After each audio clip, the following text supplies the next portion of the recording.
Muchas gracias por acompañarnos, por estar en el Centro Memorial de las Víctimas del Terrorismo con nosotros. Sois alumnos de Derecho, de Criminología, y creo que la sesión que vamos a tener hoy con Lourdes Legasa os va a interesar mucho.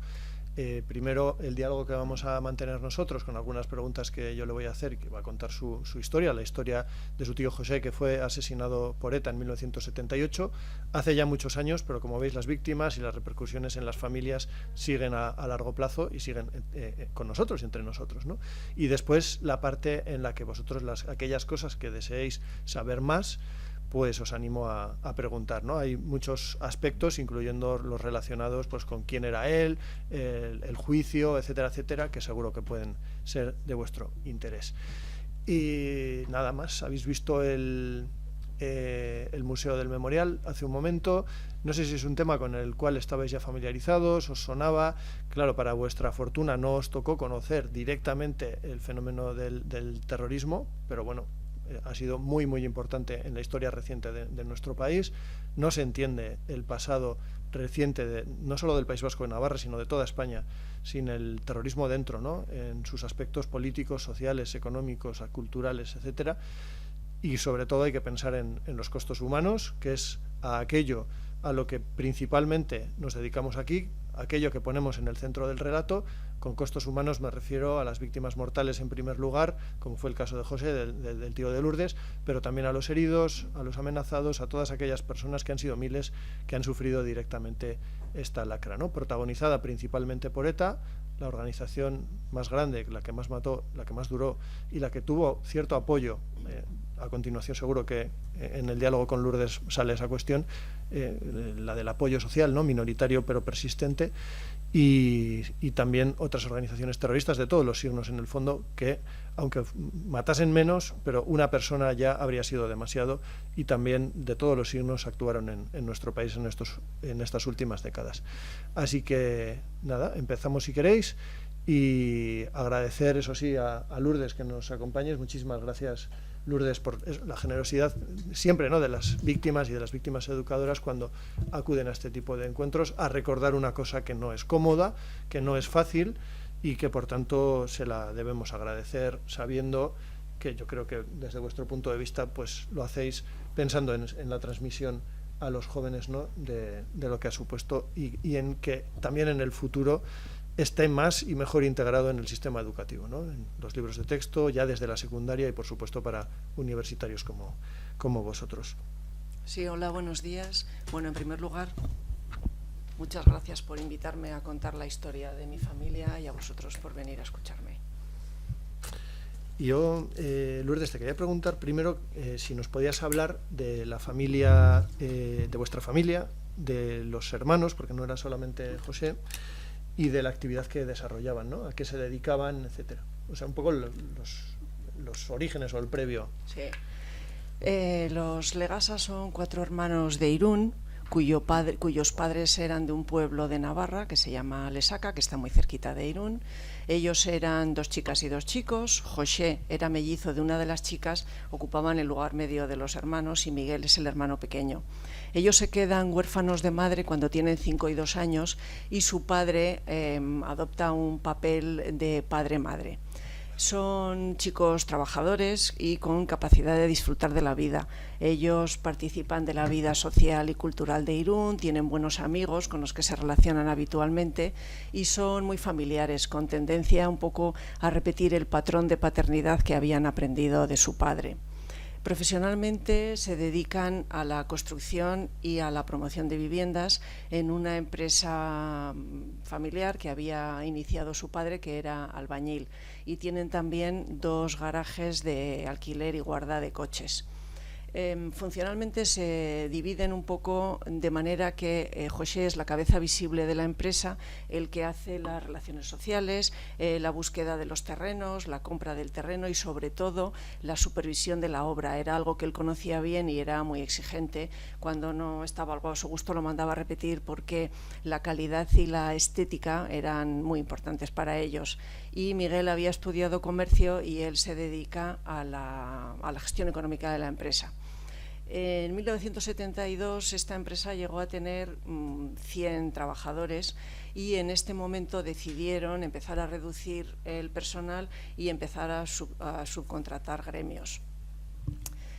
Los dos hermanos se llevaban muy bien, tenían muchísimas complicidades y se quisieron muchísimo.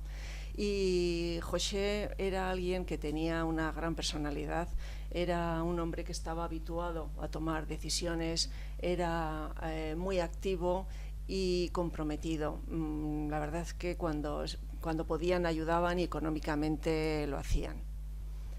¿Vosotros teníais una relación muy estrecha?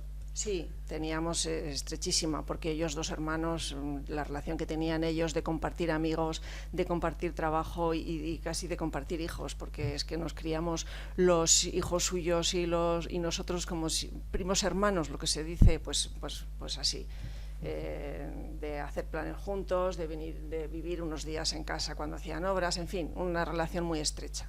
O sea que eran lo que se suele decir unos empresarios hechos a sí mismos, sí. Habían empezado de abajo. Sí, ellos empezaron, pues su padre era albañil y pues eso, ellos empezaron pues muy trabajadores, bueno, en principio una empresa pequeña, pero bueno, en el 72 ya 100 trabajadores ya no es tan pequeña, ¿no? ¿Y qué es lo que ocurre en 1976 cuando empiezan a recibir extorsión, verdad? Pues en mayo de 1976 José recibe en el buzón de su casa una carta que está firmada por ETA.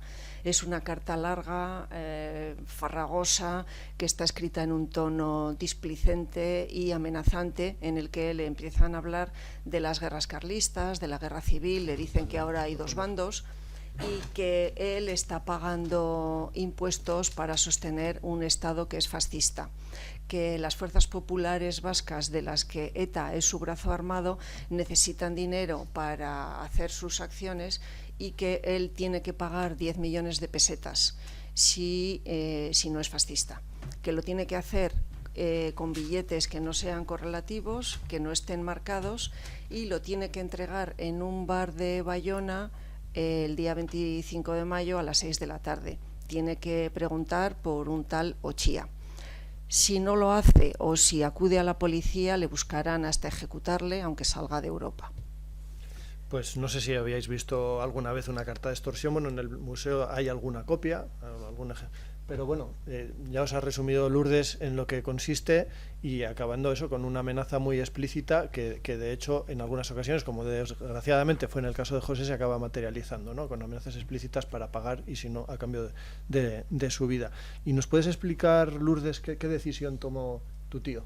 Sí, él se tomó un día para reflexionar y decidió acudir a la policía. Y bueno, ya nos has explicado que se sabe de la carta de extorsión, de su contenido y de las amenazas, pero eso es la decisión de José, en el fondo era muy arriesgada, y más en esos años, ¿no? Sí, él sabe que ese dinero lo van a utilizar para matar, y él dice: yo no puedo cargar con esto en mi conciencia, ni voy a dejar esta herencia, yo no puedo ceder al chantaje. Una vez que decide que no va a pagar, tiene dos posibilidades: no hacer nada, bueno, y ver si cuela, o denunciar en la policía. Probablemente él pensó que el hecho ya de no pagar era firmar su sentencia de muerte, pero además yo pienso que él tuvo la necesidad de actuar para defenderse de esta agresión contra su libertad. Él pidió libertad, no entendía la forma de vida, no podía ceder a este chantaje. Claro, a esas alturas ya era una amenaza real. ETA es verdad que era una organización terrorista que todavía no había matado tanto como empezó a hacerlo en la segunda mitad de los 70, sobre todo en los 78, 79, 80, sus peores años, ¿no? Ya lo habéis visto, los años de plomo, pero ya acumulaba muchas víctimas también, ¿no? Habéis visto que la carta de extorsión es muy extensa, tiene mucho texto, la podemos enviar también si queréis para que trabajéis con ella por nuestra cuenta. Igual desde ahí no sé si se lee suficientemente, ¿no? Que la letra es un poco pequeña, pero en el fondo, bueno, dice: se avisa a la policía o en la entrega sucede cualquier contratiempo del tipo que fuera, será igualmente ejecutado allá donde se encuentre, aunque salga de Europa. Esperamos tenga usted un sentido más profundo de la historia y estime más con su vida al pueblo del cual forma parte y que hoy más que nunca está comprometido en una lucha a vida o muerte por su existencia como tal. Claro, ETA tenía este sentido como agónico de la existencia y del propio pueblo vasco al cual decía representar, ¿no? Como en el fondo ellos consideraban que eran las auténticas víctimas. Entonces dice, pues nada, cualquier víctima real que dejasen en el camino les parecía que estaba bien y que el fin justificaba los medios, porque eso, en el fondo las auténticas víctimas eran ellos. Así lo pensaban. Pues cuéntanos, si quieres, por favor, quién contacta con tu tío una vez decidido a presentar la denuncia del chantaje. Sí, él va a la policía de Irún, que le dicen que vuelva cuando está el comisario jefe, y le dicen que esto es de los franceses, que tienen que hablar con el cónsul en Bayona, y se reúnen en el consulado con la policía de Bayona y con la judicial de Burdeos. Y en ese momento ya planifican la estrategia, que consiste en que le buscan un hotel para que pase el día, le dicen que esté todo el día sin salir, que le irán a recoger cuando se acerque la hora de la cita y le acercarán al bar. Él entra, sigo contándolo, sí. ¿No? Él entra en el bar y en la barra no había nadie atendiendo, entonces espera unos segundos. Había una mesa con 4 hombres que estaban jugando a cartas y bebiendo whisky, y ya cuando ve que no le atiende, pues él llama la atención, se levanta uno de los de la mesa y le hace gesto como, bueno, ¿qué es lo que quiere?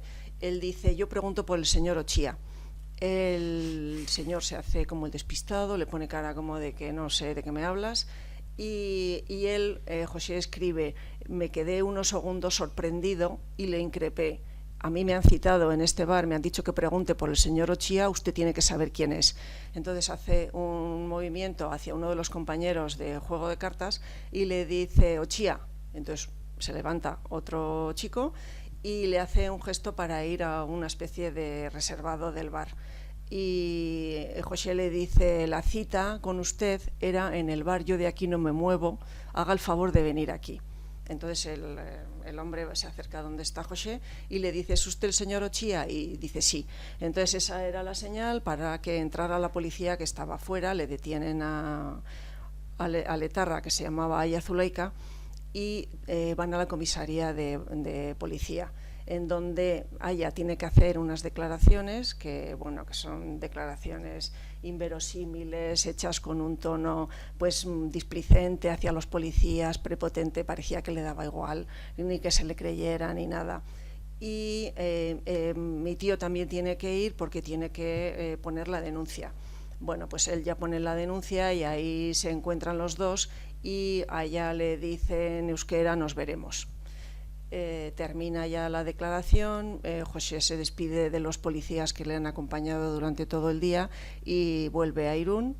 Al día siguiente, junto con mi padre, dejan por escrito todo esto, o sea que todo lo que he contado ya no es fruto de la memoria, sino de lo que está escrito por ellos, ¿no?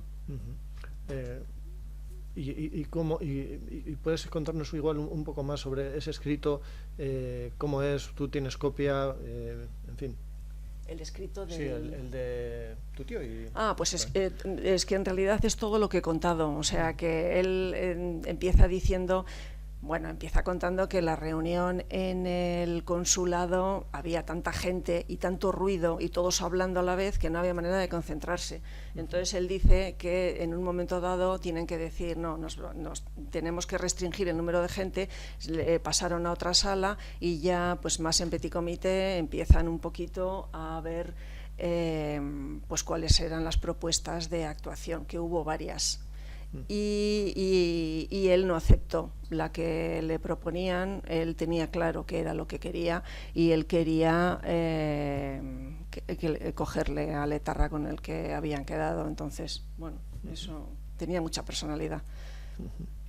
Claro, él a raíz de esto y después de esas palabras de Letarra se sintió amenazado, entiendo. Claro. ¿Y tomó alguna medida de seguridad? Bueno, él ya a partir de ella sabía que era objetivo de ETA, entonces las medidas de seguridad que en ese momento, año 76, fue una vida irregular, absolutamente caótica. En principio él hizo un intento de irse del País Vasco a Zaragoza pero no se sintió cómodo. Él estaba muy enraizado en Irún, con su familia, con sus amigos, con su trabajo, y él decía: yo soy vasco, me siento vasco y quiero vivir en el País Vasco, estos tíos no me pueden echar de aquí. Y entonces su vida era irregular. Bueno, estaba hiperatento a todo lo que ocurría alrededor, a la menor señal de que él pudiera estar en peligro. En una ocasión estaba en la oficina con mi padre, entraron 2 clientes, él interpretó que eran 2 etarras y salió por una ventana y se escapó por unos tejados. Y bueno, pues un día cogía un coche y se iba a Barcelona a ver a su hijo. En mitad de camino paraban en Zaragoza, que yo estaba estudiando allí, por supuesto sin avisar, aparte de que no había teléfonos móviles, pero yo recibía una llamada de mi padre al mediodía y me decía: hoy quédate en casa a partir de las 7. Yo no preguntaba, y entonces aparecía el tío José y me invitaba a cenar. O sea que era un poco el vivir. Él tuvo en ese momento apoyo de familia y de buenos amigos, él tuvo sus confidentes y bueno, él tuvo un soporte porque él lo contó y él sí que expresaba y contaba lo que le había pasado. Para él era importante contarlo porque decía que la gente lo tenía que saber para que hubiera más gente que hiciera eso, ¿no? ¿Cómo repercute en la familia, en su propia empresa, todo esto? Pues sobre todo a nivel familiar, en que cambian los planes, porque en ese momento pues hacíamos muchos planes juntos con pues padres, hijos, de ir a Francia. Bueno, es que viviendo en Irún pues íbamos mucho a las playas de al lado de San Juan de Luz o Anglet, en fin. Y mi padre nos dijo que a partir de ahora ya esos planes no iban a poder ser, que no íbamos a pasar juntos, porque lo que ellos no querían era que nos identificaran a nosotros. Entonces, bueno, pues cambiaron un poco las formas de funcionar. Lo que más cambió fue su propia vida, con unos horarios tan irregulares, y la familia se adaptó a que nunca sabías ni dónde estaban ni qué era lo que hacía. ¿Y tuvo algún apoyo público de partidos, organizaciones? Que yo sepa, no. No. El apoyo que tuvo fue de sus buenos amigos y de su familia, sobre todo. Y como él contaba lo que había pasado en Irún, se supo, y en realidad su respuesta a la extorsión impactó en la sociedad irunesa, que respondió con respeto, incluso los que pudieron pensar que estaba loco por haber hecho algo parecido. Pero sí que hubo un respeto y un reconocimiento de valentía.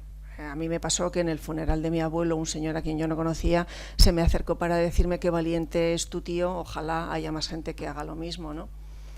Incluso después de su muerte, una de mis hermanas, que estaba en el Instituto de Irún, pues se plantea hacer una votación para huelga al día siguiente en favor de ETA. Entonces ella dijo: yo ni votación ni huelga, yo voy a venir a clase. Un amigo suyo dijo: yo también voy a hacer lo mismo. Y entonces la clase le dijo: no, Legasa puede hacer lo que quiera, pero tú no, tú haces huelga. Entonces, bueno, mi hermana fue la única que fue a clase aquel día. Bueno, que hubo, o sea, que sí que había un respeto hacia la actuación que había tenido José, ¿no? Y hay que tener en cuenta que son unos años en los cuales ETA ya había empezado su campaña contra los empresarios, no solamente cartas de extorsión como las que había recibido José, sino que en el propio año 76 un comando ETA había asesinado a Ángel Berazadi. En ese caso secuestrado, consideraron que no aportaba suficiente rescate y entonces acabaron matándolo. Es decir, que la amenaza era real. Cuéntanos, si quieres, Lourdes, entonces, ¿qué pasa ya 2 años y medio después de ese episodio de la detención de Aya Zulaika y cuando ya por fin sufre el atentado? Bueno, pero antes el juicio. El juicio que tiene lugar en el... No lo sé. Sí. Esto ocurrió, lo de la carta de extorsión, en mayo del 76, y José se presentó a juicio como acusación particular en Bayona, y el juicio tuvo lugar en septiembre del 76 con medidas de seguridad. Él en ese momento lo que necesitaba era un abogado comprometido y que tuviera una defensa sólida, y lo encontró en París. Y el abogado en su alegato dice que bueno, él no considera oportuno juzgar las justificaciones que da ETA en su carta, pero sí la amenaza de muerte y el chantaje, ya que le piden que pague con su vida o con la bolsa, ¿no? Y que esos son actos de delito común a los que se les quiere conferir un carácter político, ¿no? También dice que a sus ojos es una buena ocasión para ser consciente de la valentía de un hombre que, consciente de las repercusiones que va a tener su decisión, es capaz de romper el muro del silencio y del terror, ¿no? Y que lo que pide es justicia. Entonces, Aya Zulaika es condenado a 3 años de prisión, 1 efectiva y 2 en libertad vigilada, por pertenencia a organización ilegal en Francia, por amenaza de muerte y por chantaje. Le condenan también a pagar un franco francés, que en la justicia gala significa que le das la razón al demandante, y luego a pagar los gastos del juicio.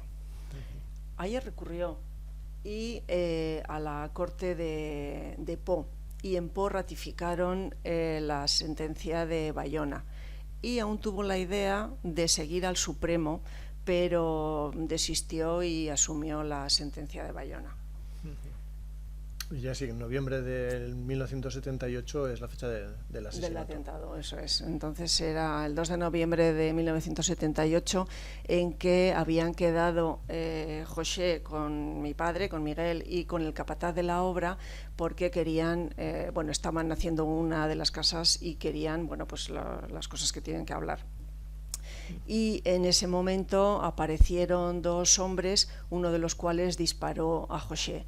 Mi padre se dio cuenta en el momento en el que disparaba y se echó encima del que había disparado. Mi padre era alto y tenía fuerza, y con su mano derecha bloqueó la muñeca en la que llevaba la pistola. Era Henri Parot el que había disparado. Forcejearon durante unos segundos hasta que Parot disparó, y mi padre cayó herido al lado de su hermano muerto, al que había rematado el otro etarra mientras forcejeaban. Ellos huyeron del lugar.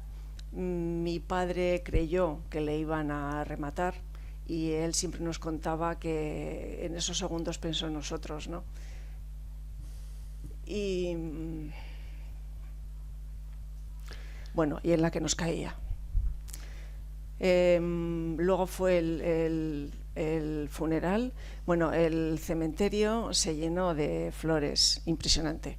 No cabían en su tumba, ocuparon las tumbas de al lado, y el funeral de Irún también se llenó de gente, y hubo una manifestación después del funeral, que tampoco era habitual. Muy excepcional. En el 78. Significa lo que la sociedad de Irún sí que respondió. En el 78 es una de las primeras manifestaciones, entonces, después de un atentado. Era muy, muy excepcional. La mayoría de los asesinatos, no solo hasta entonces, sino incluso años después, en la mayoría de los casos, pues iban seguidos del silencio social. O sea, al final es una especie de doble muerte para las víctimas. Primero el asesinato en sí, y después la doble victimación que se deriva eso de la falta de acompañamiento social, o de la falta de apoyo institucional, además, ¿no? Porque no existía ni de legislación específica de apoyo a las víctimas, etcétera, etcétera, ¿no? Ni siquiera muchas veces atención mediática. Las constantes noticias de asesinatos al final ocupaban un espacio breve, y al día siguiente otro, ¿no? Y así sucesivamente. Y luego, en el caso de Henri Parot, es un miembro de ETA muy, muy conocido. No sé si os suena a algunos el nombre, por ejemplo, y sigue en la cárcel. Que sepamos, fue el primer asesinato cometido por Henri Parot, que era un ciudadano francés, vasco-francés, y después acumuló un historial criminal extensísimo, ¿no? Más de 20 asesinatos. Así que, en fin. Igual nos puedes contar también, Lourdes, un poco el modo como ETA luego reivindica el atentado, que es una de las características de las organizaciones terroristas, ¿no? No solo asesinar, sino después reclamar como propio, como orgullo, esto lo hemos hecho nosotros, el asesinato. Sí, en noviembre el día 4 de noviembre, en El País, ETA reivindica el atentado de José por negarse a pagar el impuesto revolucionario y por facilitar la detención de Aya Zulaika. y lamenta las heridas de Miguel, que no son graves, decían, porque el atentado, la acción no iba dirigida contra él, pero hubo que dispararle porque se enfrentó a la acción del comando. Igual, también algo más estaría bien saber sobre la manifestación, ¿no? Que hemos comentado que era muy excepcional.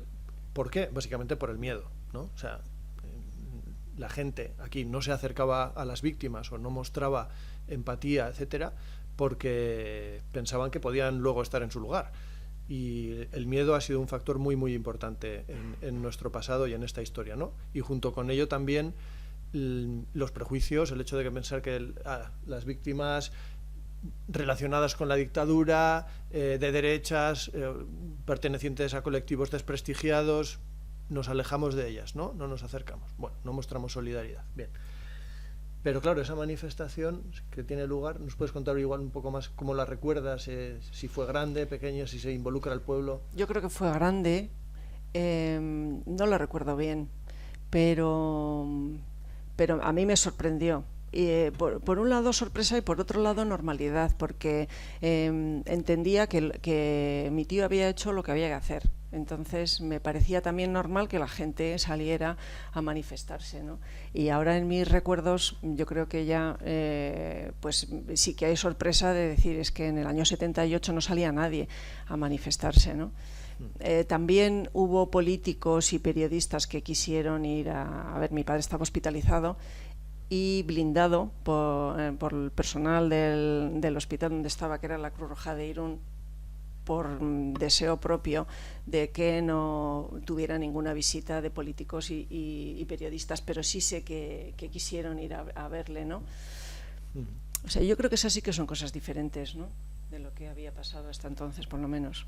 Y luego, más personalmente, ¿cómo impacta un atentado, el asesinato de vuestro familiar en el entorno inmediato? Pues es terrible, porque los duelos por víctimas de terrorismo son duelos muy complicados. Al dolor normal de la pérdida de un ser querido se añaden unos sentimientos negativos de odio, de ira, de impotencia, que son de una intensidad difícil de explicar, que dan miedo. Y son muy difíciles de gestionar y condicionan muchísimo el duelo, que frecuentemente no se consigue hacer, ¿no? Pues en el caso de mi padre, yo no sé cuánto tiempo estuvo, 1 año, todas las noches, pasillo arriba, pasillo abajo, cojo, pues llevándolo estoicamente como podía, ¿no? Y el resto de la familia también, sus hijos, su mujer, o sea, es que no. ¿Cuántos años tenías tú? 18. 19, justo cumplía 19, estaba en tercero, pues como vosotros, ¿no? Para ti un poco lo mismo, ¿no? Porque... Sí, terrible, ¿no? Terrible.